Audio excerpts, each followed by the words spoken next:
సత్య నాస్తి పరో ధర్మ, సత్యం కంటే మించిన ధర్మం లేదు. తన పెంపుడు మీడియాను అడ్డుపెట్టుకుని తిరుమల లడ్డు విషయంలో చంద్రబాబు ఆడిన నాటకాలు అన్ని ఎన్ని కావు. జంతు కొవ్వు కలిసిందంటూ ఒకసారి, బాత్రూంలో వాడే ఆయిల్ వాడారని ఇంకోసారి, 40 ఏళ్ల రాజకీయం అనుభవం ఉందని 4 సార్లు ముఖ్యమంత్రి చేశానని చెప్పుకునే చంద్రబాబు సత్యదూరమైన ఆరోపణలు చేస్తూ కోట్ల మంది హిందువుల మనోభావాలతో ఆడుకున్నాడు. సిబిఐ నివేదికతో అవన్నీ అబద్ధమని తేలిపోయింది. అయినా సరే తప్పుడు ప్రచారం ఆపట్లేదు. తన మీడియాలో ఆగనియ్యడం లేదు. అసెంబ్లీ సాక్షిగా కూడా మళ్లీ అదే మాట, అవే అబద్ధాలు.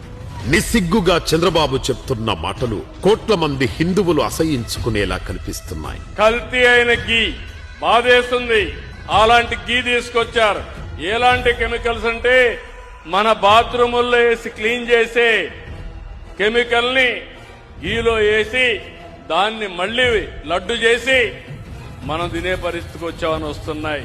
2019 నుంచి 2024 మధ్య కాలంలో స్వామివారికి జరిగిన పూజలు విషయంలో లడ్డూ తయారీలో ఉపయోగించిన నెయ్యిలో ఏ చిన్న పొరపాటు జరగలేదు. కల్తీ జరిగిందని చంద్రబాబు పదే పదే చెప్తున్నా నెయ్యి శాంపిల్స్ తీసుకున్నది 2024 జులై ఆగస్టులోవి.